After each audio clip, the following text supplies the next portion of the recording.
Êtes-vous bien attentif? Ok, maintenant je vais vous donner mon avis sur les 3 nouveaux Star Wars en date depuis le rachat de Lucasfilm par Disney. Alors les 3 nouveaux Star Wars, eh ben ils étaient trop cool. Voilà, en tout cas merci d'avoir regardé cette vidéo jusqu'au bout. Aimez, partagez bien sûr si le contenu vous a plu. Et pour les nouveaux, n'hésitez pas à vous abonner en activant la petite cloche des notifications. A très vite pour une nouvelle vidéo, portez-vous bien. Attends, c'est tout? Tu veux pas revenir un peu en arrière? Je suis partout. Mais non, pas si loin, gros con. Rembobine. Voilà. T'es content? T'as tout cassé.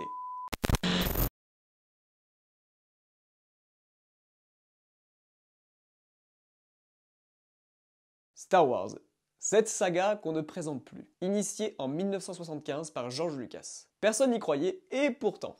C'est aujourd'hui la saga la plus connue et sûrement la plus vue de l'histoire du cinéma. C'est un monument, quelque chose qui traverse les générations. Des combats, des complots, des love stories. C'est une saga qui a tout pour plaire. Et ouais, ça ne plaît pas à tout le monde. Que voulez-vous, aucune œuvre n'est parfaite. Mais à part les films, Star Wars, c'est aussi des produits dérivés. Beaucoup de produits dérivés. Mais il n'y a pas que des trucs à jeter dans les produits dérivés, je penserai notamment au dernier Star Wars Jedi Fallen Order, qui est un jeu vidéo, qui est très très bon. Je ne vais pas refaire le portrait de Star Wars. Tu connais, je connais, vous connaissez. Ça ne fait aucun doute. Quand Disney a annoncé le rachat de Lucasfilm, j'étais en mode cool, un nouveau Star Wars. Et en plus, on me dit nouvelle trilogie, donc allez, pourquoi pas, écoute. Le succès est là. Les chiffres du réveil de la Force sont là. Et c'est vraiment un retour fracassant pour la franchise. Tellement que Disney a pondu 2 spin-offs. Rogue One, ok, Solo, non. Aujourd'hui, on est en 2020 et les 3 sont sortis. Et alors, ça vaut quoi tout ça? Et si on revenait sur la nouvelle trilogie Star Wars? Bon, je suis désolé Kratos, mais t'es pas du tout dans le contexte aujourd'hui. L'irrespect total.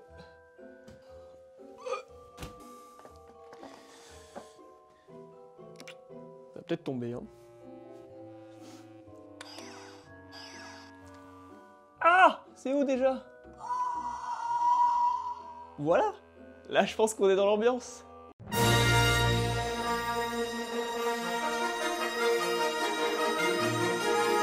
Je vais pas me faire des potes, hein. Bonjour tout le monde, j'espère que vous allez bien. Aujourd'hui, on va parler Star Wars, aujourd'hui, on va parler Disney, aujourd'hui, on va parler nouvelle trilogie. On y est, épisode 3, dès si on revenait sur. On va rentrer directement dans le vif du sujet, et je vais procéder film par film. Donc si t'es là, tu sais très bien que ça va spoiler. C'est parti, on commence avec l'épisode 7, le réveil de la Force.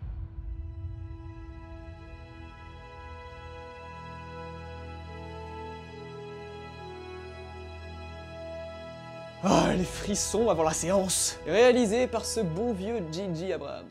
Ce n'est pas un réalisateur que j'affectionne beaucoup, mais il faut quand même reconnaître qu'il a un certain talent pour dépoussiérer les franchises, je pense notamment à Star Trek et à Mission Impossible. Et vous savez ce que j'ai ressenti après mon premier visionnage de Star Wars 7? J.J. Abrams est vraiment un amoureux de l'univers Star Wars. Il l'a respecté de bout en bout. Avec un peu trop de fanservice, mais on va y revenir. Alors pour commencer, les faiblesses du film, elles sont là. On nous propose un nouvel épisode original, mais il se contente de minimiser les risques, en développant une histoire où il va y avoir beaucoup de rapprochements avec l'épisode 4. Il y en a pas toujours, mais quand même. Je pense notamment à la fin du film où il y a tous les vaisseaux des rebelles qui essayent de détruire la base Starkiller. Ça fait évidemment penser au moment où les rebelles, justement, essayent de détruire l'étoile de la mort dans l'épisode 4. Donc par rapport à ça, l'épisode 7 n'est pas vraiment original, parce qu'il se contente justement de reprendre ce qui a marché avant, c'est-à-dire des rebelles, des Sith et des Jedi. Tout ça fait certes partie de la mythologie Star Wars, je ne dis pas le contraire, mais dans l'architecture, dans la façon de raconter les faits, ce n'est pas très inspiré. Les personnages aussi, ils font vraiment penser un peu à ceux de l'épisode 4, ou du moins de la première trilogie originale. Rey fait penser à Luke, parce que c'est un personnage débutant aussi sur une planète désertique, Jakku fait beaucoup penser à Tatooine, et elle va se retrouver mêlée au conflit un peu malgré elle, et elle aussi rêve de quitter sa planète pour aller explorer la galaxie. Kylo Ren, lui, fait énormément penser à Dark Vador, notamment via son accoutrement, son casque, etc. Et il y a aussi Snoke qui fait penser à Palpatine pour son côté assez énigmatique, et surtout sur le fait qu'il entraîne un Sith. Toutes ces anecdotes n'ont pas vraiment aidé le film à trouver son public, et en plus, le fanservice chez J.J. Abrams, il est trop présent. Que ce soit Han Solo, Chewbacca, le Funko Millennium, R2, il y a aussi malheureusement une photographie et une utilisation de la caméra pas très inspirée. Bon, ok, je suis d'accord, l'épisode 7, dans son architecture, ressemble un peu à l'épisode 4. Mais posons-nous la bonne question et oublions 2 minutes notre haine envers Disney. Est-ce que ça en fait réellement un mauvais film? Est-ce que ça en fait réellement un mauvais Star Wars? Absolument pas!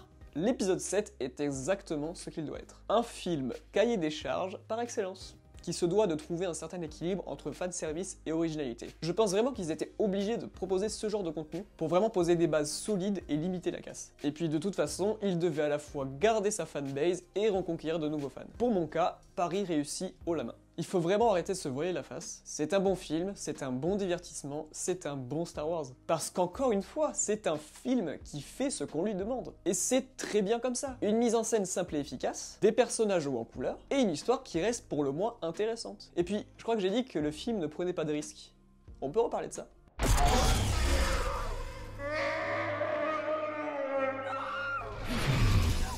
Ils ont tué Han Solo. Et ça, si c'est pas porter ses bols.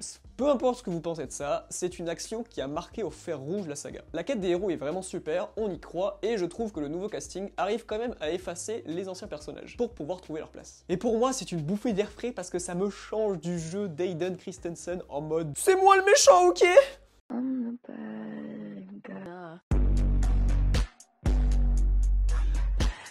Un des gros points positifs de l'épisode 7, c'est les Stormtroopers. Enfin, on nous montre qui ils sont derrière leur casque. Finn est un personnage absolument génial, on le voit douter et prendre parti, et c'est hyper cool. On est vraiment très loin des Stormtroopers débiles de la première trilogie. Je trouve que le fait de donner un côté très humain aux Stormtroopers est une brillante idée. On va passer à Kylo Ren.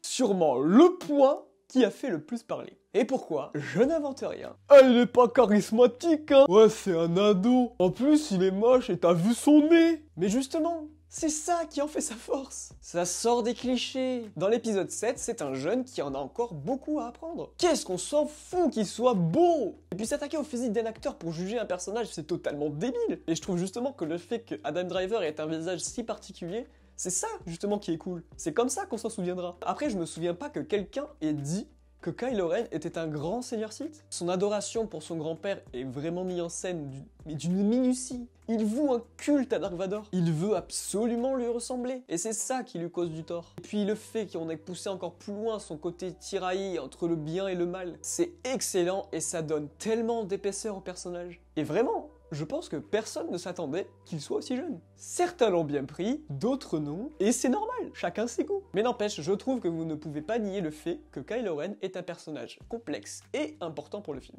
Et quel thème musical!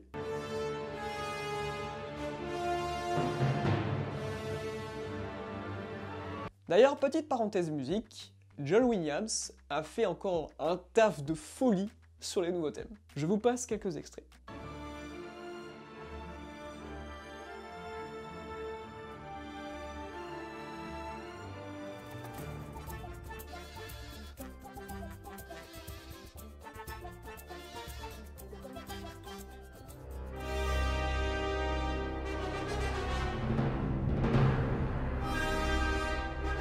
Tout ça pour dire que l'épisode 7 est un épisode qui mérite d'être là, qui mérite d'être dans la saga. Il réussit vraiment à remettre en scène une mythologie culte et avec brio. Certes, il a des côtés décevants, mais il a aussi de nombreuses qualités. Il a quand même réussi à nous donner envie, à nous donner des attentes pour la suite. Je pense que le plus gros reproche qu'on peut lui faire, et c'est le reproche le plus juste, c'est que le film manque cruellement de prise de risque et d'originalité. Après toutes ces critiques, Rian Johnson vous a entendu.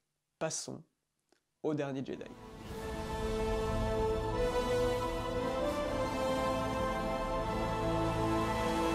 Les Derniers Jedi, c'est aujourd'hui encore l'enfant battu de la saga Star Wars. Et pourtant, tout ce qui a été critiqué dans l'épisode 7 a été changé dans l'épisode 8. Pour moi, Star Wars épisode 8, Les Derniers Jedi, est le meilleur Star Wars de cette trilogie. Rian Johnson prend énormément de risques pour rendre le tout original et surtout pour pouvoir laisser sa patte à la franchise. Et il réalise là un vrai tour de force, en prenant à contre-pied absolument toutes les théories, toutes les attentes des fans. Il a tout chamboulé. Il faut parler de la photographie et des visuels du film, qui sont absolument magnifiques. Toutes ces couleurs rouges ne sont pas là par hasard et elles ressortent énormément dans le film, et pas qu'à la fin. Ça ressort même sur les affiches, ça ressort même sur la majeure partie des plans. Et c'est en partie à travers ça qu'on sent que c'est un Star Wars qui veut être différent. Vous pouvez le haïr, pas de souci, mais vous ne pouvez en aucun cas lui reprocher d'avoir pris des risques. Parce que ça, c'est exactement le contraire que beaucoup de gens reprochaient à l'épisode 7. Le fait de ne pas prendre beaucoup de risques. Mais 2 secondes, rendez-vous bien compte du ridicule de la situation. Après l'épisode 7, les critiques étaient un peu « Ouais, c'est cool, mais ça ressemble quand même beaucoup à l'épisode 4. » Et après l'épisode 8, les critiques étaient comme ça. « Ouais, mais c'est nul, c'est pas un vrai Star Wars, ça ressemble pas aux originaux. » Alors pourquoi je pense que Star Wars 8 est une totale réussite? Justement parce que ça s'éloigne des originaux, ça s'éloigne des standards, et ça propose quelque chose de neuf. Avant d'aborder les points positifs, on va aborder les choses qui fâchent. C'est vrai qu'il y a 2-3 scènes qui m'ont laissé complètement indifférent. Il y en a même une que j'ai vraiment trouvé ridicule. Je pense que vous savez tous de laquelle je parle de ça.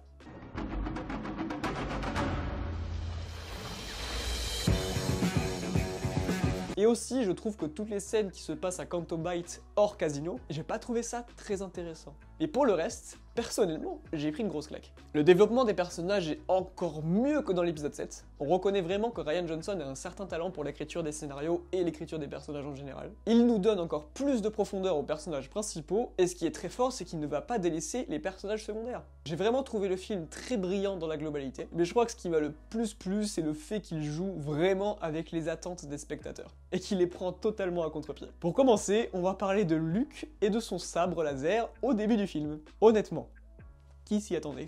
Mais surtout, je pense qu'on est des bolos, hein. Parce qu'on s'attendait à ce qu'il fasse quoi exactement? Qu'il l'allume? Ok. Mais pourquoi? À quoi ça aurait servi? Mais bordel, c'était tellement cool que Luke soit aussi déchiré et aussi peureux. On nous montre vraiment que malgré les exploits qu'il a accomplis, au fond, il reste un homme avec ses forces et ses faiblesses. Et puis son combat final contre Kylo Ren aussi. Encore une fois, c'est vraiment inattendu. La scène est ultra badass. Et sa mort, mais quelle classe! Et là, pour le coup, je trouve que c'est du fanservice qui sert le film. Prends-en de la graine, Gigi. Et puis d'ailleurs, dans cette scène avec les 2 soleils, la musique qui fait tout.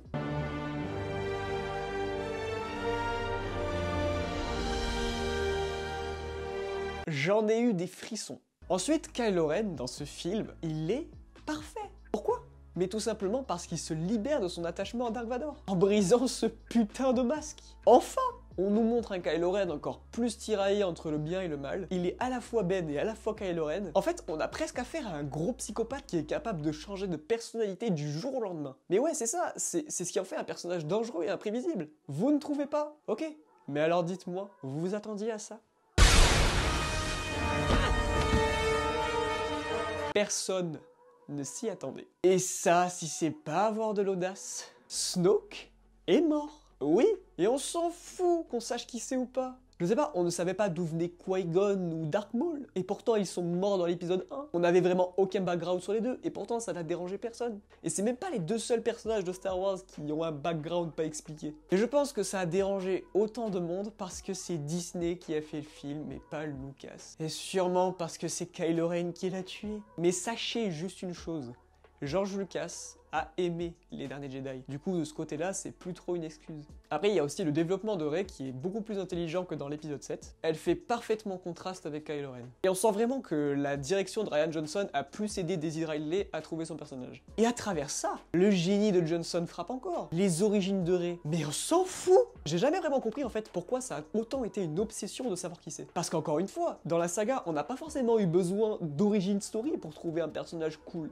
Je peux vous citer des exemples, hein. Et bien sûr, ça sera hors spin-off, mais vraiment, tout ce qui est Mace Windu, Yoda, Qui-Gon, Darth Maul, Lando, Han Solo, on ne savait pas grand-chose sur eux, et ça ne dérangeait pas. Et c'est très bien des fois de garder une part de mystère autour d'un personnage. Il faut savoir aussi faire travailler un peu notre imaginaire. Pas besoin de tout le temps tout expliqué. En bref, pour moi, Les Derniers Jedi est vraiment l'épisode le plus marquant, le plus palpitant et même le plus audacieux de cette nouvelle trilogie. Et je trouve vraiment que c'est le meilleur. Il y a vraiment des nouvelles bases solides, Johnson a posé sa marque à la saga, et puis il a osé tellement de choses qui sont beaucoup trop rares aujourd'hui dans le cinéma. Je pense notamment à cette scène où le vaisseau explose dans un silence total. Je vais même vous faire une aparté un peu drôle si vous ne le savez pas. Aux États-Unis, c'est tellement inhabituel de voir ce genre de scène que dans certains cinémas, ils étaient obligés d'écrire que c'était normal qu'il n'y avait pas de son dans cette scène. Et puis encore un autre truc maintenant qu'on voit plus trop souvent au cinéma, c'est le vertigo. Et il est présent dans cette scène. Et puis ce qui est génial aussi, c'est ce pan scénaristique qui nous dit que tout le monde peut avoir la force, que c'est pas quelque chose qui est propre aux Jedi. Et puis ça a jamais été dit que c'était propre aux Jedi. C'est vraiment cool ce côté-là, et c'est en aucun cas une injure à la saga. Et puis après, à la fin du film, ce qu'il faut dire, c'est que pour la suite, on était un peu dans le flou. Disney peut vraiment proposer ce qu'ils veulent, et c'est à la fois une bonne chose et à la fois une mauvaise chose. Et bordel, Gigi, t'as rien compris. Ok, t'as rien compris à moitié.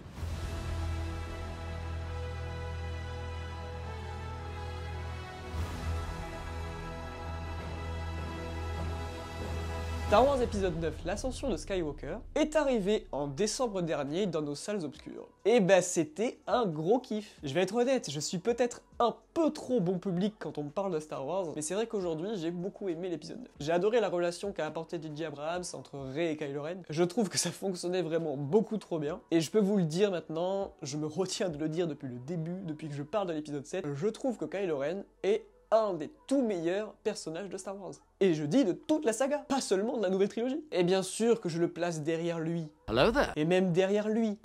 Mais dans la liste de mes personnages favoris, il se place en 3ème place haut la main. Et oui, même devant Anakin et Dark Vador. Mais chacun ses goûts. Et je vais le répéter, je trouve qu'avec Kylo Ren, on est vraiment sorti de ce stéréotype Star Wars de base. Je suis méchant, je suis gentil, et c'est tout. Kylo Ren est pour moi un personnage charismatique, intéressant et torturé. Et Adam Driver est un excellent acteur, et il ne l'a pas prouvé que dans Star Wars, il l'a aussi prouvé à côté dans Marriage Story ou Black Landsman par exemple. Et de toute façon, Adam Driver, à chaque fois qu'il est devant la caméra, il vole la vedette et il propulse encore plus son personnage sur le devant de la scène. Et je trouve vraiment que c'est encore plus flagrant dans l'épisode 9 que dans l'épisode 8. Vraiment, Adam Driver se donne à fond pour ce rôle, et ça se voit, il crève l'écran.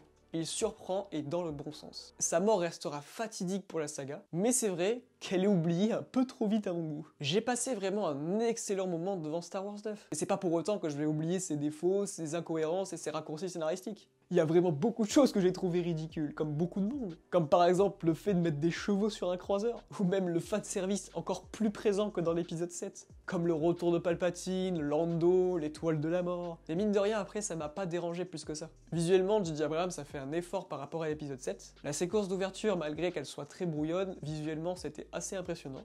Et d'ailleurs, cette scène, elle montre vraiment le côté irrespirable et surcuté du montage. C'était vraiment illisible en fait par moments. Et tout s'enchaînait beaucoup trop vite. Mais pour en revenir à la claque visuelle, c'est vrai que je pensais surtout au combat sur l'étoile de la mort.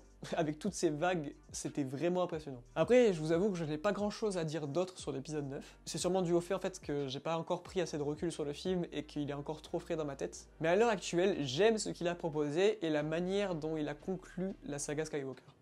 Ah oui, et j'allais oublier, à la fin, quand Rey balance « Je suis Rey Skywalker », quand on voit Luke et Leia, il était où Ben ? Ça, pour le coup, c'est inadmissible. Nous arrivons à la conclusion de cette vidéo. Cette nouvelle trilogie n'est en aucun cas exempt de défauts.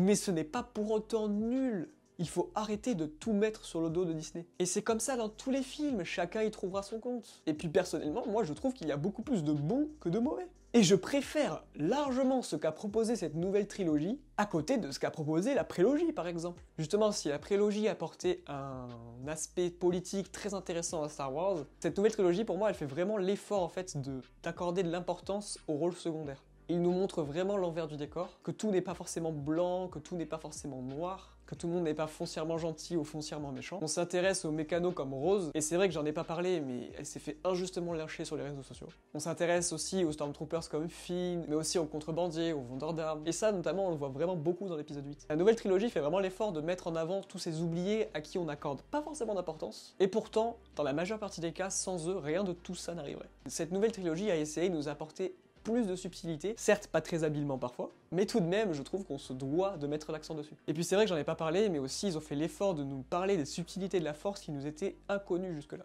Et je vais le répéter, chacun son avis. Et puis de toute façon, sur Star Wars, faire un avis qui fait l'unanimité, c'est impossible. Et non, pour moi, Disney n'a pas tué la licence. Tuer une licence, c'est synonyme de Pirates des Caraïbes par exemple. Oh, le vilain spoiler sur le prochain épisode de Si on revenait sur. Voilà, c'est tout pour la vidéo, j'espère qu'elle vous aura plu, c'est évidemment tout le but. Vous avez complètement le droit d'être pas d'accord avec moi, vous avez le droit de haïr cette nouvelle trilogie, mais je tenais vraiment à en parler avec vous. N'hésitez pas à en débattre entre vous et avec moi dans les commentaires, et d'ailleurs je pense que je vais vous laisser avec mon top des films Star Wars, alors de façon objective, en allant du meilleur au moins bon pour moi, Je dirais épisode 5, épisode 8, épisode 3, épisode 9, épisode 4, épisode 7, épisode 6, épisode 1 et épisode 2. Et n'hésitez pas à me dire vous aussi en commentaire quel est votre classement des films Star Wars. En tout cas, merci d'avoir regardé cette vidéo jusqu'au bout. N'hésitez pas à aimer et à partager si le contenu vous a plu. Et les nouveaux, abonnez-vous en activant la petite cloche des notifications. N'hésitez pas à me suivre sur les réseaux sociaux, tous les liens sont en description. Moi je vous dis à très vite pour une nouvelle vidéo. Et surtout, portez-vous bien.